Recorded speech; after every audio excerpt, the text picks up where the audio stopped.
Good evening. This is All India Radio. I'm Anuja Kumar with the news at 9.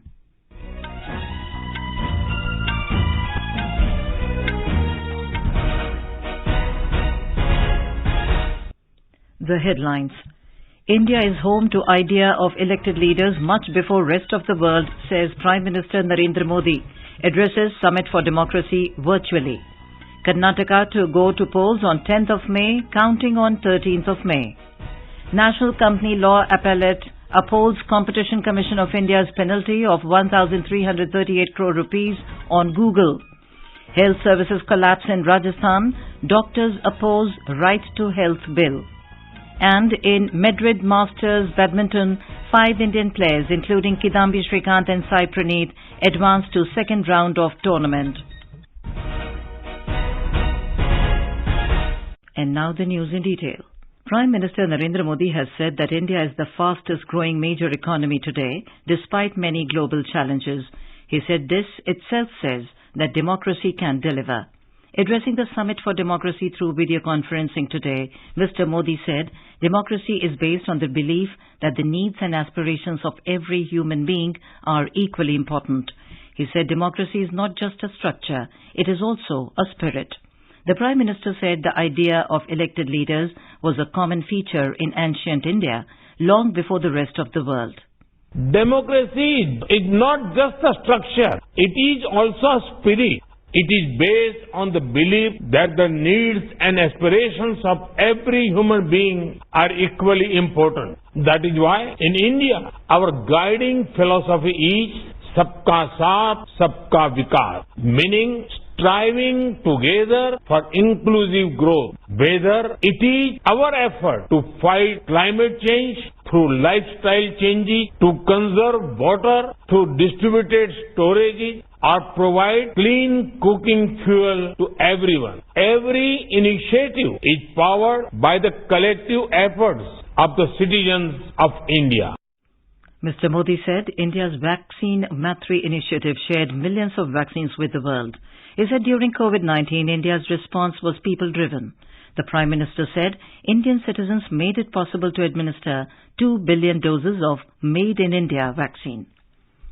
Voting for Karnataka Assembly elections will take place on the 10th of May in a single phase. Announcing the election schedule in New Delhi today, Chief Election Commissioner Rajiv Kumar said the term of the 224-member Karnataka Assembly will end on 24th of May. Notification would be issued on 13th of April. Last date of making nominations would be 20th of April. Date of scrutiny would be 21st April 2023. After that, the withdrawal of the candidature can be up to 24th of April. The polling will take place on 10th of 5 in single phase, and day of counting would be 13th of May. The Chief Election Commissioner, CEC, said the Commission is committed to holding free and fair elections in Karnataka, and preparations for the same are almost complete. He said this time the Commission has laid a special focus on young voters, women, transgenders and vulnerable tribal groups. The Election Commission also announced the dates for by-poll to Lok Sabha and Assembly seats today.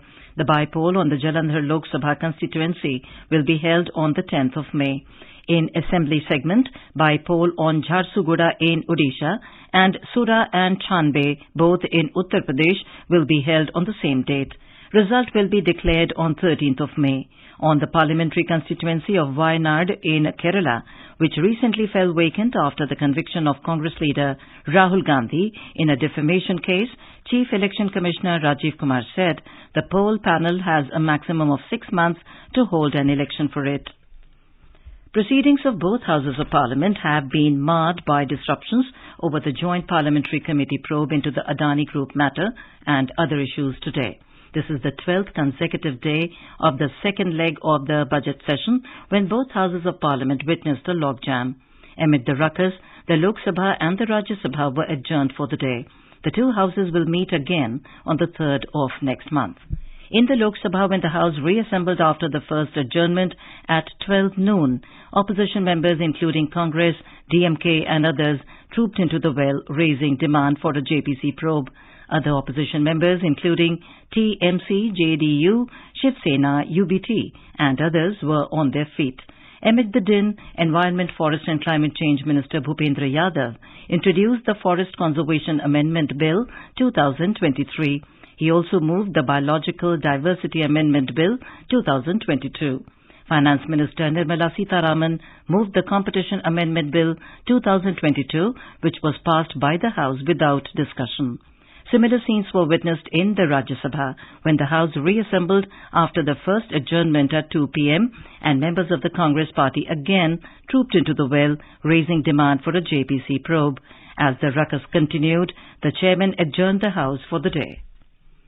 The Union Minister of State for Finance, Dr. Bhagwat Karad, addressed the inception meeting of the G20 Trade and Investment Working Group in Mumbai today.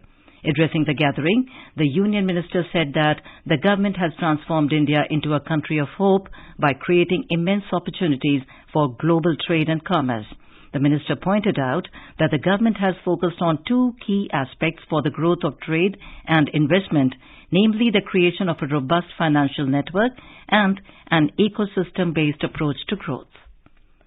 The second G20 Sherpa meet under India's G20 presidency is all set to kick off at Kumarakom village in Kerala's Kottayam district tomorrow. Over 120 delegates drawn from G20 member nations, representatives of 9 invitee countries and various international and regional organizations will attend the 4-day event chaired by India's G20 Sherpa Amitabh Kant. 2 high-level side events on digital public infrastructure and green development will also be held tomorrow. The National Company Law Appellate NCLAT today upheld the Competition Commission of India CCI's Android dominance order against Google.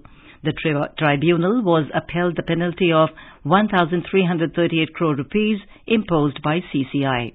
The Competition Commission of India had last year, on October 20th, imposed a fine on Google for anti-competitive practices in relation to Android mobile devices. Google has been given 30 days to pay the penalty and implement the order.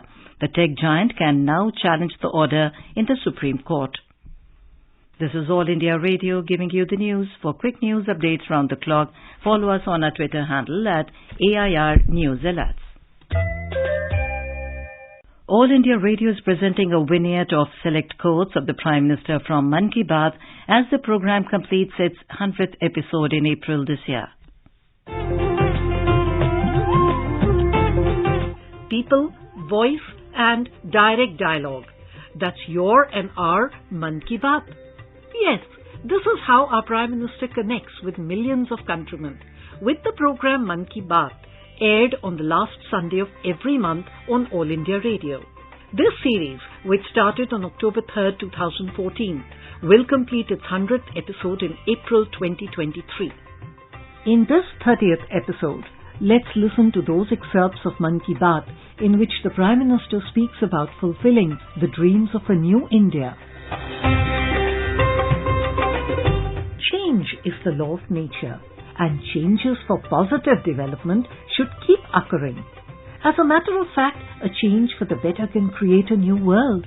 In the Mann Ki Baat episode broadcast on 26th March 2017, the Prime Minister expressed in his own way this innate desire of Indians for always wanting a change. An appeal made 6 years ago by the Prime Minister holds its relevance even today, from which the nation can draw inspiration to move on a new path. आज जब हम 21वीं सदी में जी रहे हैं, तब कौन हिंदुस्तानी ऐसा होगा जो भारत को बदलना नहीं चाहता होगा? कौन हिंदुस्तानी होगा जो देश में बदलाव के लिए हिस्सेदार बनना नहीं चाहता हो? 125 करोड़ देशवासियों की यह बदलाव की चाह, यह बदलाव का प्रयास, यही तो है जो नए भारत, न्यू इंडिया, इसकी मजबूत नींव डालेगा। न्यू इंडिया न तो कोई सरकारी कार्यक्रम है, न ही किसी राजनीतिक दल का मैनिफेस्टो है, और न ही यह कोई प्रोजेक्ट है। न्यू इंडिया 125 करोड़ देशवासियों का आह्वान है।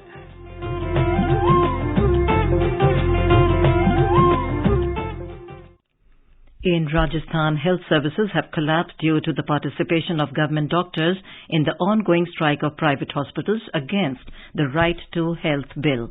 Patients in hospitals kept on mourning while waiting for doctors. However, emergency services and ICUs remained functional in government medical colleges. Despite this, patients had to face problems with OPD and IPD. Thousands of operations were suspended. Our correspondent reports. Health facilities at CSCs and PSCs in rural areas also came to a complete standstill. Alternative arrangements have been made in the hospitals by the government, but they proved to be insufficient. In Jaipur, doctors protested against the bill by taking out a handcart rally outside SMS hospital.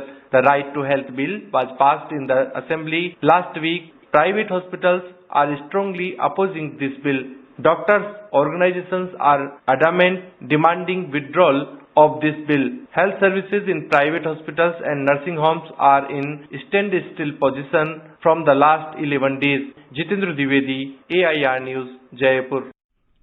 The first G20 Disaster Risk Reduction Working Group meeting under India's G20 presidency will begin at Gandhinagar in Gujarat from tomorrow. Principal Secretary to the Prime Minister Dr. P.K. Mishra and Minister of State for Communication Devu Singh Chauhan will inaugurate the meeting. Our correspondent reports that the occasion serves as a resounding call to action for the global community to come together and pave the path towards a future which is fortified against the devastation caused by the disaster. Around 100 delegates from the G20 member countries, invitee countries and from 9 international organizations are participating in the 3-day event. During the meeting, 2-side events are planned on early warning system and disaster resilient infrastructure. On the 3rd day of the meeting, the participating delegates will be taken on a field visit to Smritivan Earthquake Memorial and Museum at Bhuj. The event also provides an opportunity to the delegates to get a glimpse of cultural heritage of Gujarat. Anand Kumar for AIR News, Ahmedabad. In Uttarakhand, the first meeting of the G20 Roundtable Conference of Chief Science Advisors continued for the second day in Ramnagar in the Nainital district today. In the meeting held at Dhikuli Resort of Jim Corbett Tiger Reserve, around 54 Chief Science Advisors from 18 countries participated, including America, Argentina, China, France, Germany, Indonesia, Italy and Japan.